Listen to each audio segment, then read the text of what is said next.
Pile Poule. Dialogue pour le temps présent et pour les temps futurs.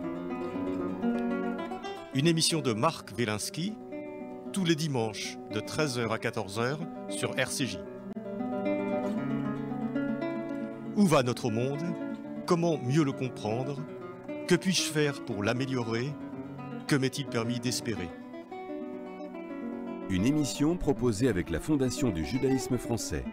01 53 59 47 47. Aujourd'hui, la traque des djihadistes avec Gilles Kepel.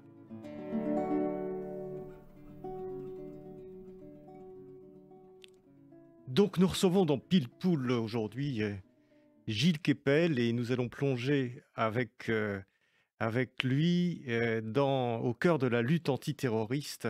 Bonjour Gilles. Bonjour. Donc vous êtes un témoin, un analyste majeur de notre époque, spécialiste du monde musulman. Vous êtes venu à ce micro à plusieurs reprises.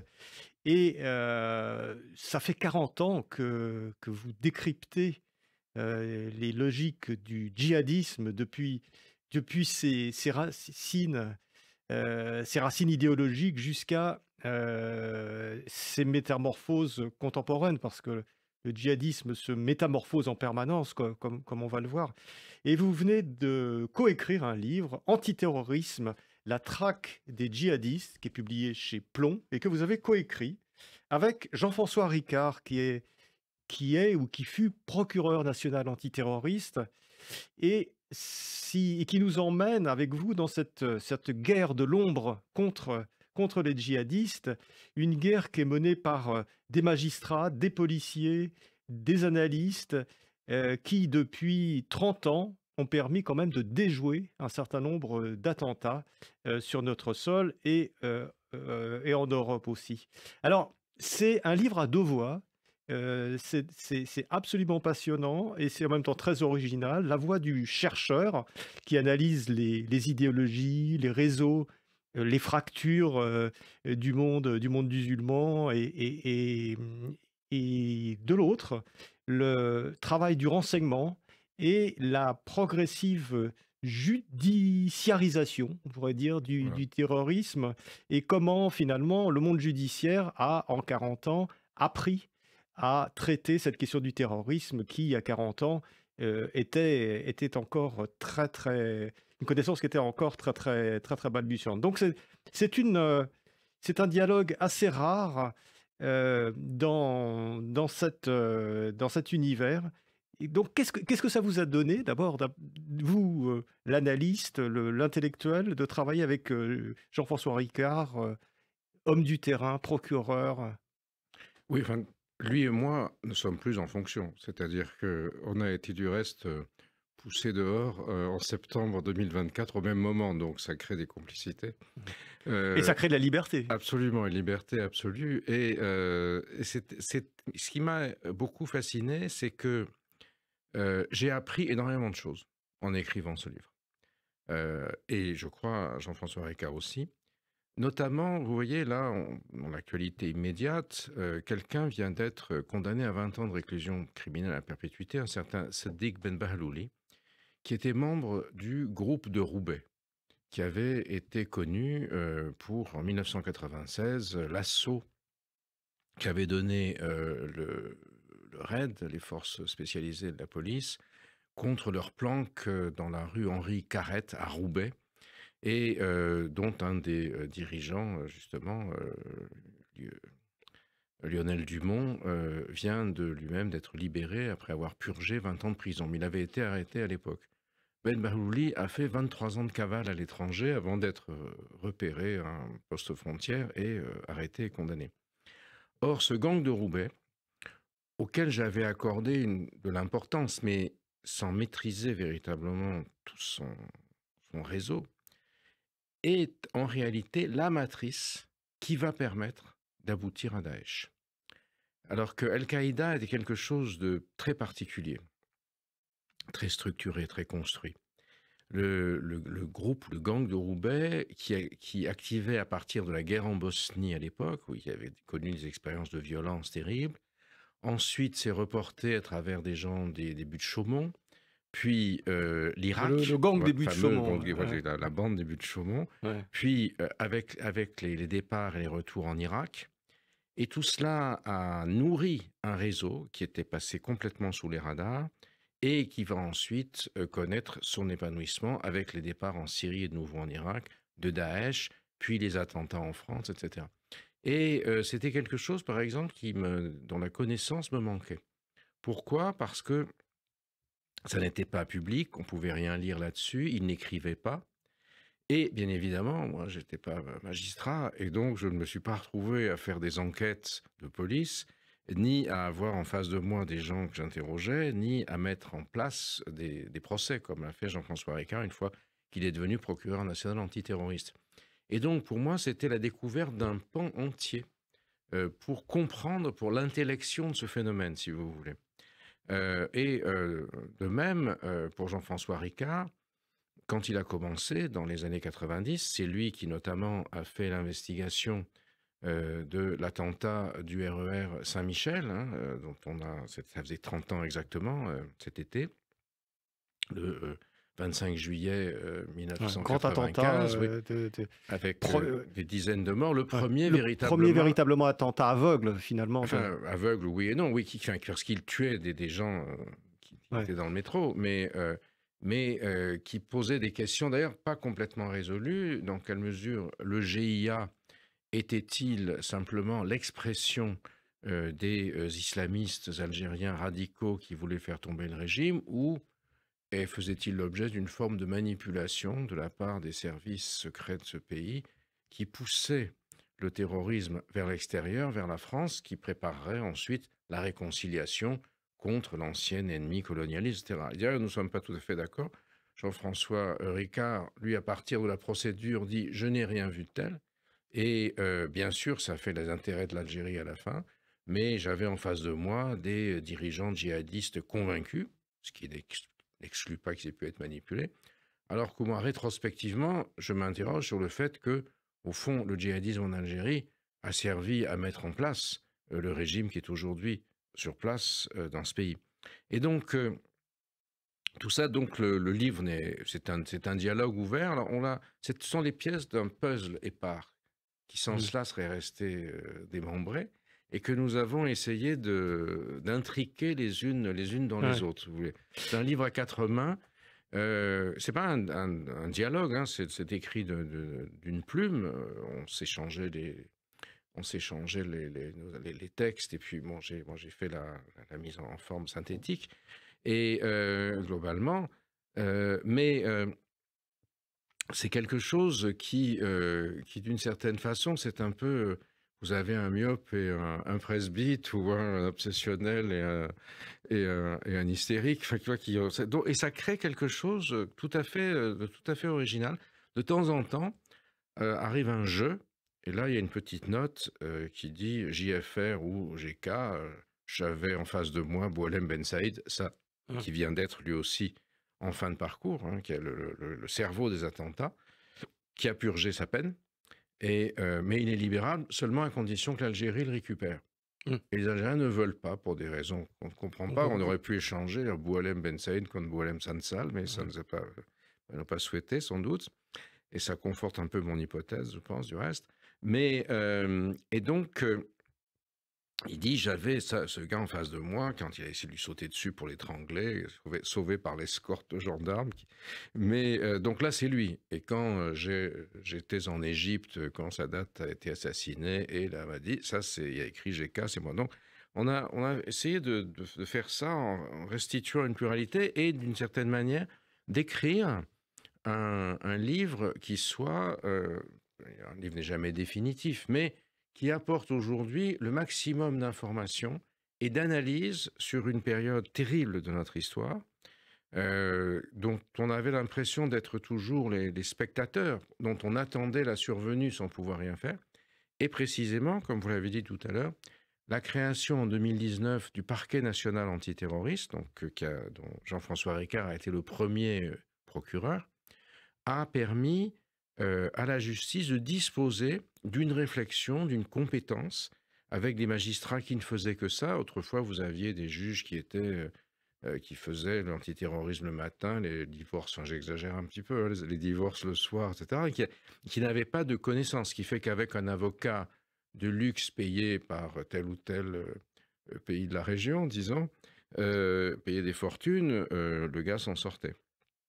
Là, tous les dossiers construits par le PNAT, par le Parquet national antiterroriste, ont été remarquablement montés. C'est aussi l'organisation du procès des attentats du 13 novembre, dont on va Oui. commémorer malheureusement le 10e anniversaire dans Mm. ce mois de novembre 2025. Alors, Gilles Kepel, dans ce livre, hein, je rappelle, Antiterrorisme, la traque des djihadistes, qui est publié chez Plomb, dans ce livre, finalement, on découvre avec vous et avec Jean-François Ricard toute une espèce d'univers presque insoupçonné pour des gens qui ne baignent pas dans le monde du djihadisme et de l'antiterrorisme. Et notamment toute cette évolution, ces métamorphoses successives de l'islamisme, du djihadisme, du terrorisme depuis les années 80. On ne va pas remonter, mais vraiment, j'invite les lecteurs à regarder, à lire vraiment attentivement tout ça, parce que c'est un ensemble, c'est une histoire, c'est un récit, c'est un tout cohérent. Finalement, il y a une espèce de logique sous-jacente depuis 30-40 ans du terrorisme djihadiste. Enfin, il y a une logique que nous avons essayé de restituer. Si vous voulez, je ne suis pas sûr que les acteurs eux-mêmes en avaient conscience. Oui, non, mais en partie. Mais ce qui est très frappant, et par rapport à d'autres livres que j'ai pu écrire sur ce sujet, un certain nombre, c'est que on a la matérialité vivante des individus. Et les procès ayant été jugés, purgés, plus d'appels, de recours, etc. Donc, Jean-François Ricard, qui a apporté l'essentiel des éléments dans ce domaine-là, a pu nommer les individus. Ça y est, la justice a tranché. Donc, tout ça, on ne peut pas parler d'une affaire en cours, mais une fois que ça a été tranché, les appels et les recours épuisés, ça nous permet de retrouver des histoires, des parcours personnels, une insertion dans la société. D'une certaine manière, ça se lit un peu comme un polar. Vous voyez ? Oui, tout à fait. C'est ça qui est très vrai. frappant. Alors, je ne sais pas si avoir Jean-François Ricard et moi comme auteur, ça immédiatement, ça attire l'attention des lecteurs de polar, ça devrait. Mais c'est tout à fait passionnant parce que, notamment, on découvre des individus, on découvre la psychologie. Et cette scène extraordinaire où Jean-François Ricard a en face de lui l'épouse bretonne convertie à l'islam de Jamel Beral, qui c'est le principal idéologue qui était en Afghanistan, patron là-bas d'Al-Qaïda, qui a ensuite été exfiltré par l'Iran, donc ce qui veut dire qu'il était un grand chef, si vous voulez. Et elle est auditionnée comme témoin. Et puis, elle est là le matin, elle est d'origine bretonne, comme son nom l'indique. Et il l'interroge, il lui fait un café, il dit, est-ce que vous voulez, venez, servez-vous. Et il remarque qu'elle regardait les croissants au beurre, souvenir de son origine bretonne avec passion. Et donc, le dialogue a été d'autant plus fructueux, si vous voulez, grâce à ces croissants au beurre. Et donc, tout ça, le livre est plein d'informations de ce type, auxquelles moi, je n'aurais pas eu accès directement, si vous voulez, et qui mise en réseau, en résonance avec les analyses que j'ai pu faire en ayant lu les textes, en ayant rencontré un certain nombre de dirigeants de ces groupes, en ayant construit moi, si vous voulez, j'avais une vision globale et lui, une vision particulière. Oui, c'est ça, on a les visions, on a l'histoire de ces personnes, on les côtoie d'une certaine façon dans leur logique ou dans leur folie, souvent les deux. Et on se dit quand même que il y a quand même ces gens-là sont quand même très très particuliers. Ils sont quand même pris dans un système qui a 30-40 ans maintenant, qui a fait des évolutions, mais comment est-ce que finalement on peut on peut se sentir, comment est-ce qu'on peut devenir ou être djihadiste? Bah, je crois que là, il y a quand même un élément idéologique extrêmement important. C'est-à-dire qu'à partir du moment où on a une conception de la religion où ceux qui ne sont pas dans votre ligne, que ce soit parmi les coreligionnaires qui sont dans ce cas-là des apostats à exécuter ou qui ne sont pas des musulmans, doivent être éliminés d'une manière ou d'une autre, physiquement, pour assurer la victoire de la charia, de la daoula, du califat, tout ce qu'on veut. Il y a une logique qui se met en place où on est dans la rupture totale avec les sociétés ambiantes. Et dans une logique justement de la terreur et du terrorisme, à la fois en soi et pour soi, mais parce qu'on considère que ça fait avancer la cause. Là, il y a un débat aujourd'hui, par exemple, sur le 7 octobre. Et après l'horreur qu'a inspiré le 7 octobre à la société, après la répression israélienne à Gaza, avec ses dizaines de milliers de morts, aujourd'hui, alors que, disons qu'il y a un cessez-le-feu fragile, mais un cessez-le-feu qui s'est instauré sous l'égide de Donald Trump, vous avez de plus en plus de voix qui disent, notamment dans un certain nombre de nos campus universitaires où les islamo-gauchistes sont très présents, mais le 7 octobre, finalement, au regard de l'histoire, c'est formidable. Certes, il y a eu des morts, mais ça a permis de remettre la question palestinienne sur un. Ça a considérablement affaibli l'entité sioniste, entre guillemets, etc. Et donc, vous avez à la fois des gens qui pratiquent la violence terroriste au quotidien, et vous avez aussi, après, des idéologues qui vont remettre ça et qui vont dire, au fond, le terrorisme est nécessaire pour faire avancer une histoire bloquée. C'était la même chose au moment de la guerre d'Algérie, quand le couple d'instituteurs est tué pour la première fois, et ça va déclencher la guerre. Évidemment, c'est un acte qui n'avait rien fait. Ces pauvres instituteurs, ils étaient là pour enseigner également à des élèves algériens d'origine musulmane. Mais c'est ça qui va précipiter la répression. Et donc, ce qu'on voit aussi, c'est que à travers l'histoire, à travers les 30 ou même 40 ans, puisque Jean-François Ricard commence ses investigations en 1993 à travers un dossier qu'il appelle, parce qu'il n'est pas dépourvu du sens de l'humour, la gare de Perpignan, en hommage à Salvador Dali, puisqu'on arrête à la gare de Perpignan des gars qui ont un véritable arsenal. On ne sait pas où ils vont. En fait, ils allaient rejoindre les maquis algériens à travers l'Espagne. Quelles sont les imbrications de divers services secrets là-dedans? Et la justice n'était pas du tout préparée. Même, il remarque à la fin que Jean Ricard remarque qu'il a repris, pour écrire ce livre, son vieux manuel de droit de 1979, quand il prépare l'école de la magistrature, et le mot terrorisme n'est pas employé une fois. Donc il va falloir construire toute une réflexion juridique pour pouvoir appréhender ces phénomènes, et c'est en cela qui aboutira à la création du PNAT. Mais ce qui est extrêmement frappant aussi, c'est comment, au fond, vous l'avez mentionné, il y a ces mutations. Au départ, on a des groupes très structurés. Par exemple, on retrouve la comptabilité très précise des attentats du GIA en France, parce que Boualem Ben Saïd tenait un petit carnet, et c'est comme ça qu'on voit comment il est financé depuis l'Angleterre par Rachid Ramda. Les Anglais ne lâchent aucun djihadiste à l'époque, même s'ils les surveillent, parce qu'ils sont convaincus qu'en ayant une politique d'accommodement raisonnable ou déraisonnable avec eux, ça sanctuarisera le territoire britannique, il n'y aura pas d'attentat en Angleterre. Ouais. Et que si jamais... Ils sont revenus sur cette vision. Pas mal, oui, parce qu'il et très rapidement, puisque le 7 juillet 2005, quand il y a les attentats dans le métro et les bus de Londres, les 4 attentats, à ce moment-là, Rachid Ramda et tous les autres seront extradés vers la France immédiatement. Et aujourd'hui, Londres reste, puisqu'on est sur le sujet, et on le voit bien, reste une plaque tournante extrêmement importante. Vous appelez ça, d'ailleurs, vous ou Jean-François Ricard, ou les deux, le Londonistan. Oui, enfin, c'est pas moi qui ai inventé ça, c'est un de mes étudiants, enfin, ça avait été qui l'a popularisé.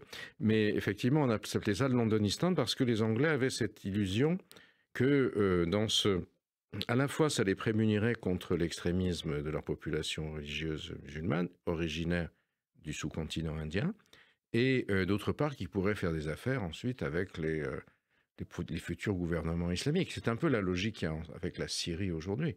C'est-à-dire que vous avez aujourd'hui le business international fait pression pour qu'on trouve que Ahmed Shara, donc l'ex-chef djihadiste devenu Premier ministre, enfin président plutôt de la Syrie, et qui a troqué le battle dress et la Kalachnikov contre un costume croisé. La rumeur dit que c'est le tailleur d'Erdogan qui lui fait ses costumes. Erdogan est quand même très stylé. Mais ça, je n'ai pas les factures pour vous l'affirmer, pour vérifier. Donc, je n'irai pas au tribunal pour ça, j'espère.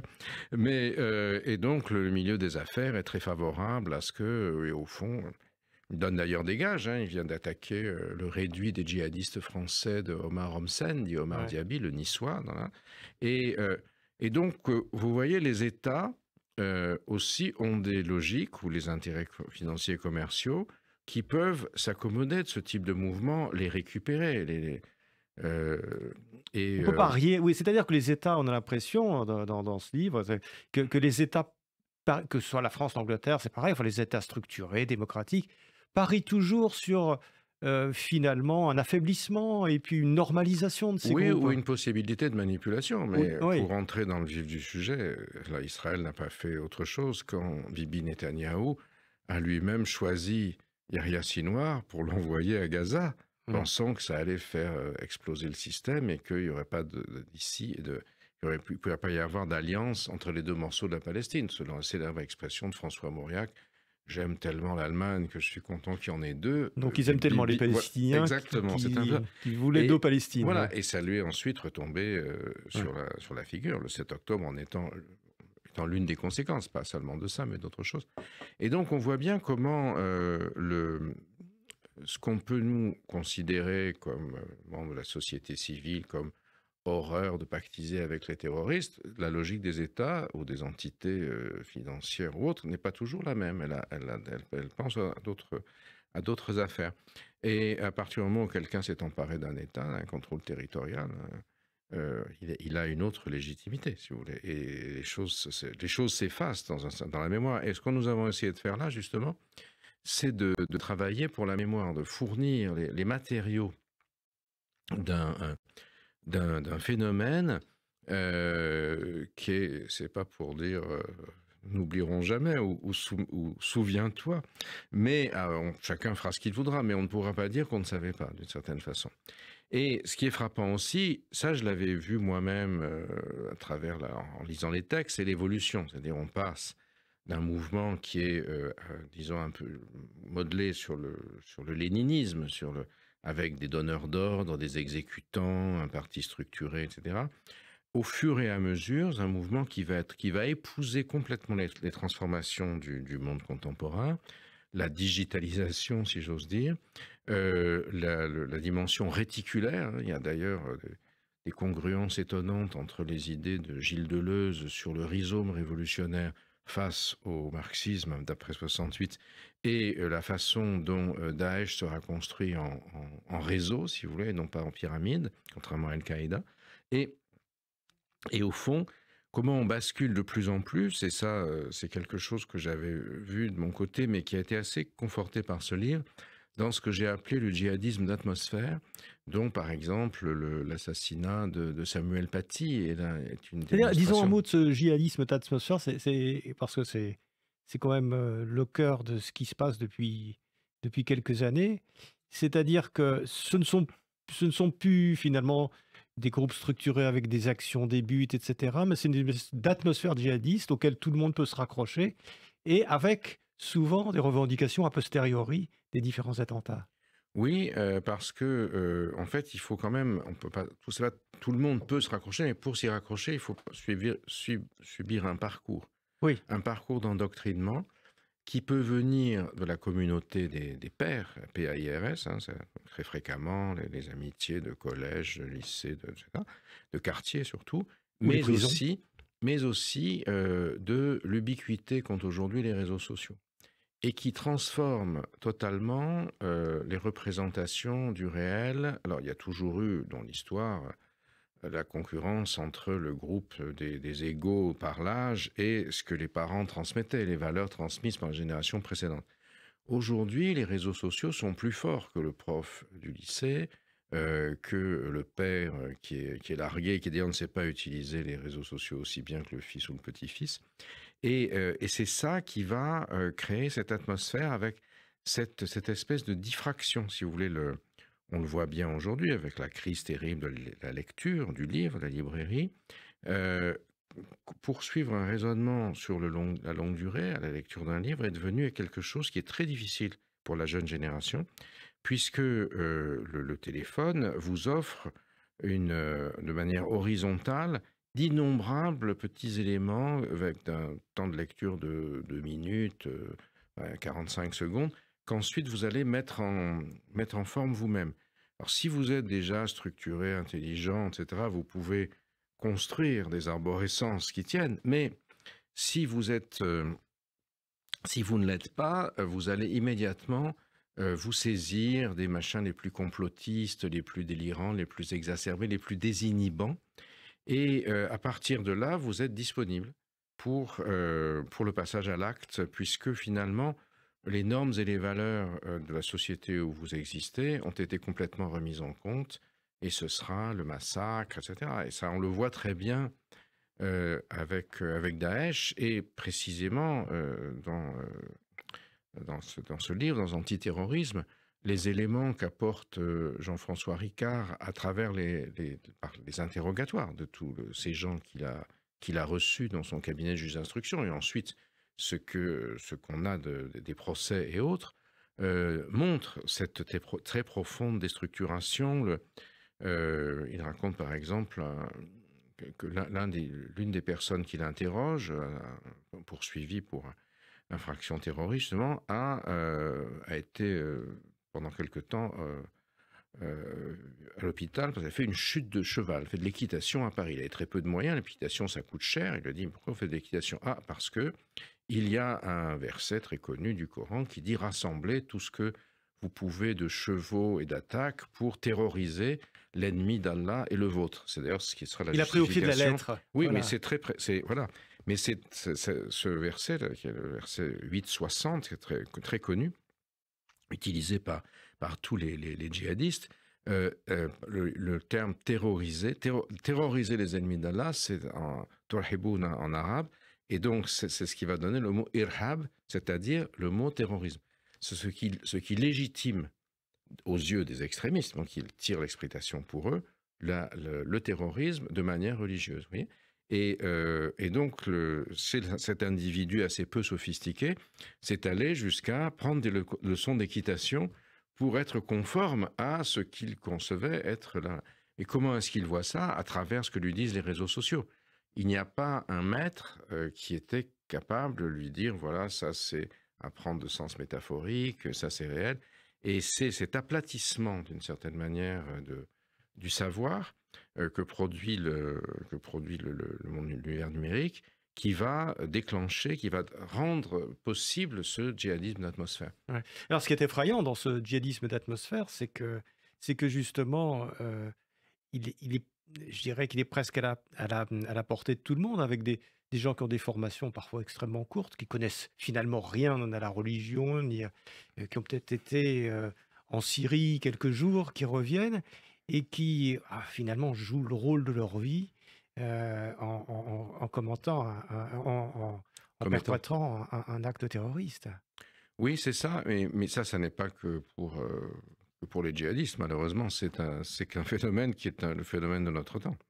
Et c'est quelque chose qui est particulièrement impressionnant parce que on a l'impression qu'on vit aujourd'hui dans une époque où, d'un côté, et ça me semble l'élément structurellement plus important, on est dans l'ère de la fin du livre.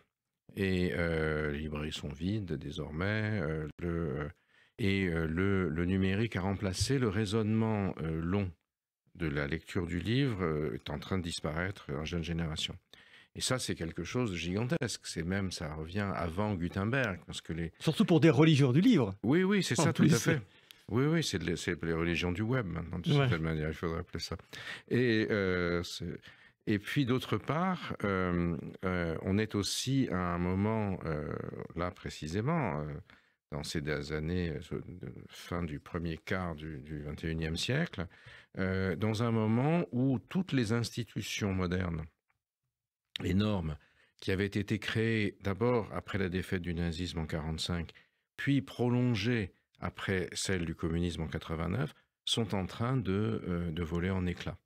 Et les notions du bien, du mal, du juste, du vrai, le 7 octobre et ses conséquences en ont été une remise en cause très, très profonde, avec l'émergence d'un Sud global qui se veut porteur de la vérité face au reste, c'est-à-dire au Nord mauvais,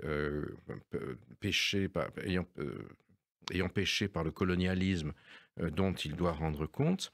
Et tout cela crée des failles qui rendent d'autant plus difficile l'adhésion d'une jeune génération aux institutions, aux normes, etc.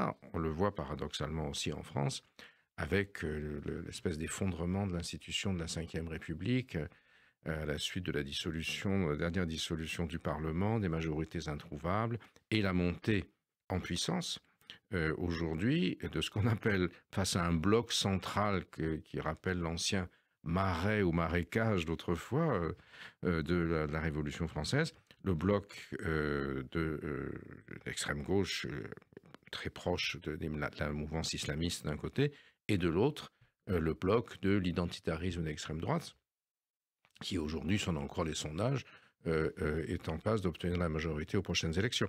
Et donc ça veut dire que, qui renvoie à la victoire de Trump et la représentation du monde MAGA aux États-Unis, à ce qu'on voit dans d'autres pays européens également, et dont d'une certaine manière, le djihadisme est l'une des composantes, vous voyez, de cette espèce de bouleversement du monde, si j'ose me citer, dont je crois on n'arrive pas véritablement à prendre les conséquences. Et en écrivant le procureur, le proc et le prof, si vous voulez, se mettant ensemble, c'est pas l'heure des procs ni l'heure des profs, c'est une fameuse émission de télévision, mais on a essayé de prendre date, de mettre en forme de tout ce qu'on avait comme matériau, à la fois le matériau, disons, semi-élaboré, qui était celui des interrogatoires, des procès, etc., mais qui s'appuyait sur une matière vivante, sur des individus dont les expériences avaient été relatées, même si c'était à travers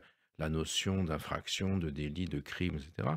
Et de l'autre côté, la perception des idéologies telles qu'elles s'exprimaient dans la langue arabe ou d'autres, et des mouvements, de l'évolution d'organisation des mouvements qu'on a essayé de faire. C'est ça qu'on a voulu d'une certaine manière marquer le coup, indiquer qu'il y avait là une inflexion dans notre temps qui était assez largement passée inaperçue parce qu'on en avait compris les dimensions d'épiphénomènes. Mais nous, ce qu'on essaie de faire, c'est de voir comment ce phénomène se relie à des bouleversements de structure qui vont au-delà du djihadisme.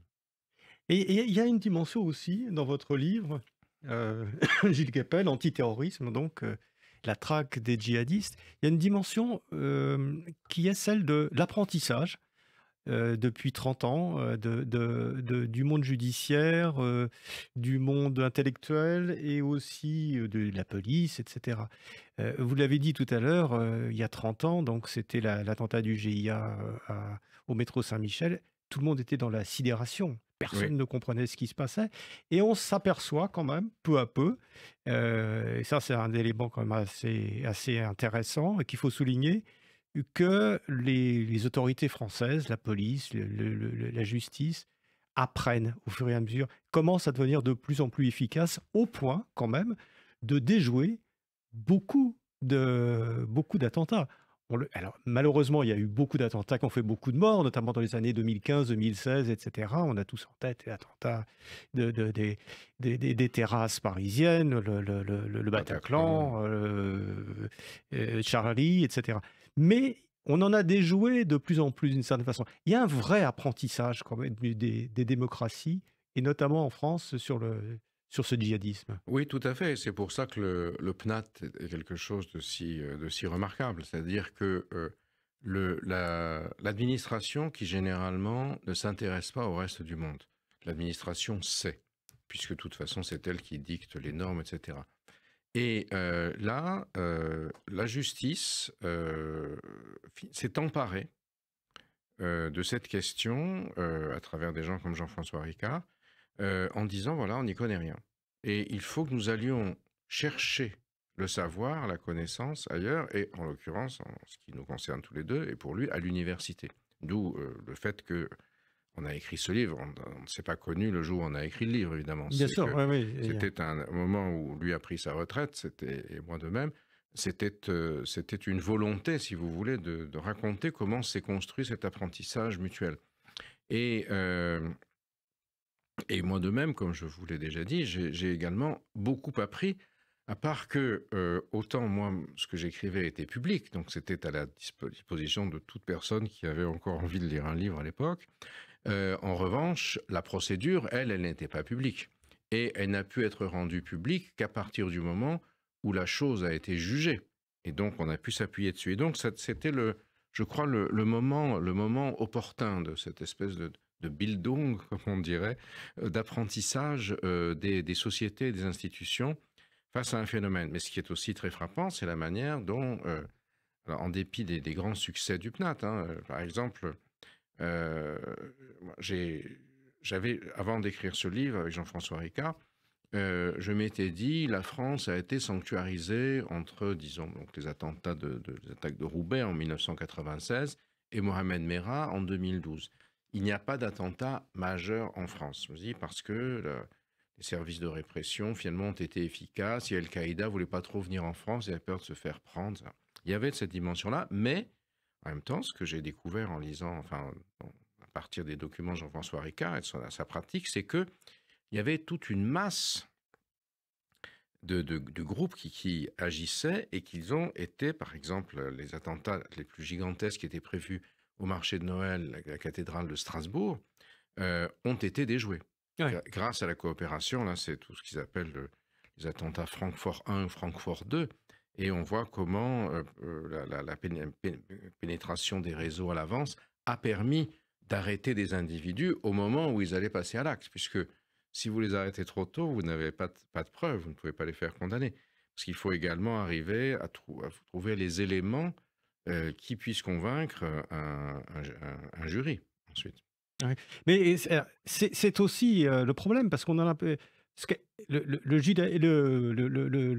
djihadisme, j'allais dire le judaïsme, le djihadisme, je pense à autre chose, il mute, il est un peu comme le Covid. Donc on a l'impression que l'administration, etc., la police, la société commence à conjurer une forme de djihadisme. Donc quelques années, enfin c'est ce que j'ai ressenti, et puis à un moment donné, il a muté, il est devenu autre. Et dans les années 2012-2015, justement, il y a une montée, il y a de nouveau une espèce de flambée du terrorisme, parce que ce n'est plus le même et qu'on n'a pas eu le temps, peut-être, de le réidentifier. Oui, mais ça a été quand même, après le Bataclan, enfin après 2015, il y a eu des moyens gigantesques qui ont été donnés. Et ce type de djihadisme-là, c'est-à-dire projeté depuis la Syrie, va très significativement baisser. Il y aura encore, en 2016, serai la victime d'ailleurs, parce que j'ai été condamné à mort par l'un d'eux au moment de l'affaire de Magnanville, coupable d'être allé en prison, non pas pour une infraction quelconque, comme mes collègues auraient peut-être souhaité, mais parce que des associations de prisonniers m'avaient demandé de venir parler, dans la mesure où les caïds traditionnels, si vous voulez, étaient tout d'un coup marginalisés. Et l'administration s'appuyait sur eux pour faire maintenir l'ordre dans la prison, par des recruteurs djihadistes qui avaient été coffrés et qui expliquaient aux prisonniers, si vous êtes ici, c'est la faute de la France infidèle, la prison ne va pas faire de rédemption, vous avez Estourbi la vieille pour lui piquer son sac, c'est pas bien, mais la seule manière de purger ça, c'est de venir faire le djihad, et là, Allah vous amènera au paradis, vous mourrez en martyr et vous aurez... Jean-François Ricard raconte d'ailleurs que l'un des gars lui dit « Et ouais, vous m'avez arrêté, empêché de partir en Irak. à cause de vous, j'ai pas pu avoir les 73 vierges. C'est ça, Alors, qu'ils il auraient eu corrige, au il dit paradis. non, 72, c'est 72. Donc, même, vous voyez, même le nombre de vierges du paradis n'est pas tout à fait exact dans le compute du djihadiste de base. Et donc, à ce moment-là, donc, il y a encore des terrorismes projetés, mais il va être très, très suivi. Il y aura les bombardements en Syrie, et un coup d'arrêt y est donné. Et c'est à ce moment-là, justement, qu'on a la mutation, elle va être la plus difficile à saisir, c'est ce que j'ai appelé le djihadisme d'atmosphère, dont l'assassinat de Samuel Paty par un Tchétchène radicalisé sur les réseaux sociaux, aussi par son réseau d'appartenance, peut être mis en œuvre parce qu'il a été attiré sur le cas Paty par les mensonges mis sur les réseaux sociaux à partir d'une élève qui a été absente ce jour-là et qui a dénoncé le prof comme blasphématoire pour elle-même éviter de prendre les coups de la famille parce qu'elle n'était pas en cours, et qui ont été relayés ensuite par un activiste pro-Cheikh Yassine, lesquels ont été justement condamnés au titre d'association de malfaiteurs en vue d'une entreprise terroriste.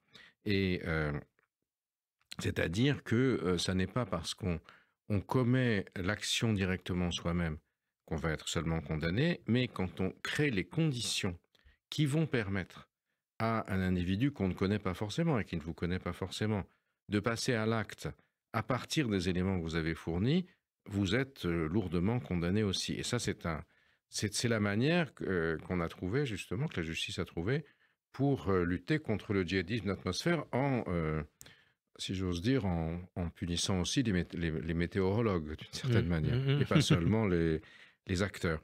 Mais c'est quelque chose qui est très controversé, qui est limite, qui demande une structuration importante, et l'association de malfaiteurs, vous savez, c'est aussi sur cette base que Nicolas Sarkozy est en prison aujourd'hui. Parce qu'il a laissé faire.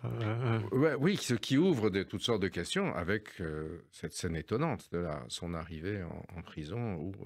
La première chose qu'on a vue, j'étais en Italie la semaine dernière, c'est produit, mais les Italiens ont montré ça le matin.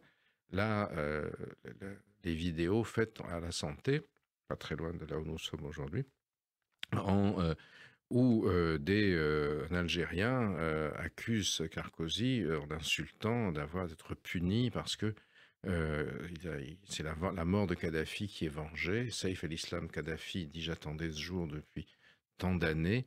Et donc, tout d'un coup, on a l'impression que les institutions, la justice, la police, etc., alors l'incarcération de Sarkozy est controversée par certains, je n'ai pas à me prononcer là-dessus, mais tout d'un coup, ça prend une autre dimension, puisque vous avez des co-détenus qui l'injurient au nom de la mémoire du colonel Kadhafi. Oui, c'est quelque chose qui... C'est une lecture du monde qui est complètement différente, voilà, qui nous échappe d'une certaine façon. Les magistrats qui ont condamné l'ancien président à la prison, je pense, ne pouvaient pas anticiper que cela se produirait.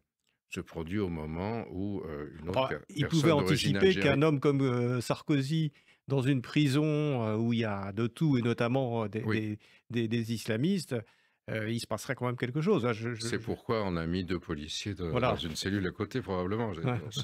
On espère pour eux que la porte est ouverte quand même. Ouais. Mais oui, tout ça, regardez aussi dans la même manière, au même moment arrive le vol des bijoux de la couronne. Ouais. Qu'on a d'abord incriminé au KGB ou je ne sais trop quoi. Bon, apparemment, c'est moins sophistiqué, mais néanmoins, la personne la plus identifiée qui a été arrêtée était en train de partir pour l'Algérie, si vous voulez. Donc, il y a toute une... et ça a donné, évidemment, sur les réseaux sociaux, une floraison de logiques complotistes qui, malheureusement, sont aujourd'hui ce qui prime sur les logiques réelles et avérées. Dans votre environnement, comme j'imagine dans le mien, on a fait des études, etc. Bon.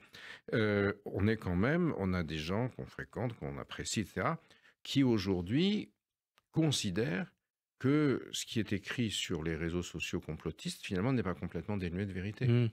Et que il y a des gens qui disent, oui, c'est ça. Il y a un fond de vérité. Voilà. Et des gens avec qui vous dînez en ville. Hein. Je ne dis pas d'analphabète.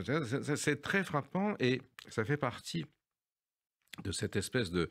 ce renversement de toutes les valeurs, si j'ose citer à l'envers Nietzsche, ici, qui est notre monde d'aujourd'hui. Est-ce que l'intérêt pour moi de participer à ce livre, qui, je te dis encore une fois, m'a beaucoup appris, l'écriture m'a énormément appris, j'espère que ça apprendra aussi aux lecteurs, s'ils s'en trouvent, c'est de fournir des éléments d'intellection pour ce gigantesque tohu-bohu dans lequel nous vivons et dont le djihadisme est l'une des expressions, avec d'autres si vous voulez. Bon, mais moi je l'isole parce que c'est ma spécialité, mais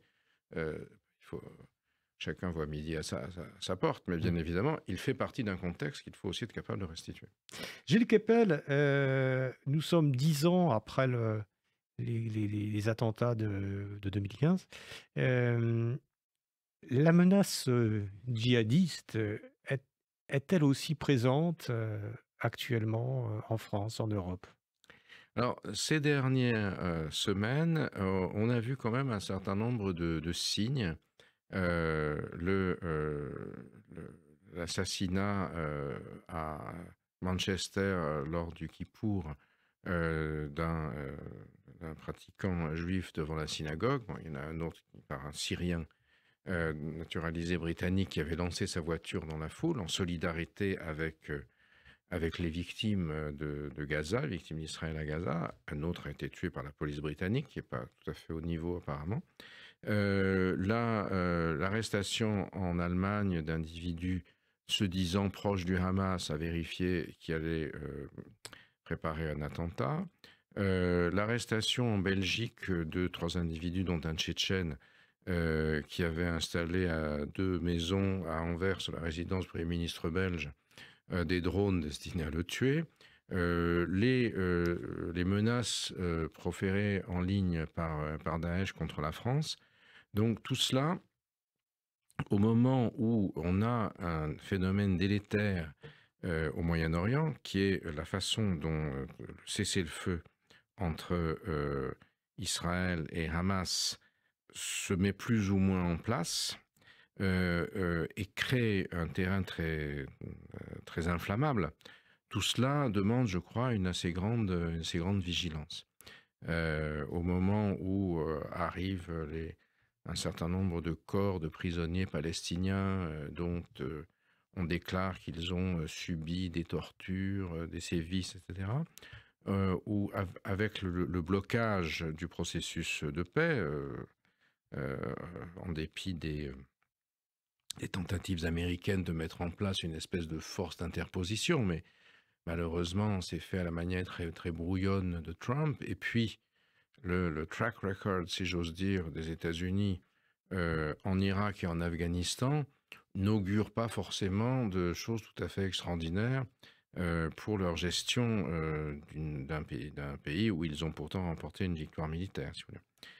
Il y a aujourd'hui la mise en place d'un comité militaro-civil de coordination qui est à Ramat Gan, 20 km au nord de la bande de Gaza, qui est principalement géré par l'armée américaine et qui, d'une certaine façon, tente à prendre le dessus par rapport à la gestion de la crise par Netanyahou, ce qui pose toutes sortes de problèmes, y compris dans la relation israélo-américaine, mais qui est en ce moment aussi générateur d'un certain nombre de frustrations, si jamais on n'arrive à rien en termes de rétablissement de la paix. Et la question de Gaza est quand même extrêmement difficile à résoudre. Et alimente peut-être et voilà, et donc ce djihadisme d'atmosphère. Ça crée ce qui me frappe beaucoup en ce moment, c'est ce qu'on voit dans les universités, où avec des groupes qui maintenant ont pignon sur rue, et qui disent, mais le 7 octobre, c'était très bien. Et il faut continuer. Donc, vous voyez, c'est la déstabilisation globale, le renversement de toutes les valeurs dont j'ai parlé, cette prévalence du Sud global, les valeurs du Nord, entre guillemets, étant méprisables et ne fournissant pas le consensus social, tout ça crée des interstices, évidemment, qui sont le terreau le plus fertile pour que la nouvelle mutation du djihadisme puisse se faufiler. Merci Gilles Kepel, merci d'être venu à Pile Poule, hein. Je rappelle le titre de votre livre, Gilles Kepel et Jean-François Ricard, Antiterrorisme, la traque des djihadismes, chez Plomb. Un livre absolument indispensable si on veut comprendre évidemment le djihadisme d'hier, d'aujourd'hui et peut-être malheureusement de demain. Merci. Merci Gilles Kepel. C'était Pile Poule, une émission de Marc Wielinski que vous pouvez retrouver en podcast sur le site de Radio RCJ et sur les différentes plateformes, ainsi que sur YouTube. À dimanche prochain, 13h. Une émission proposée avec la Fondation du judaïsme français, 01 53 59 47 47.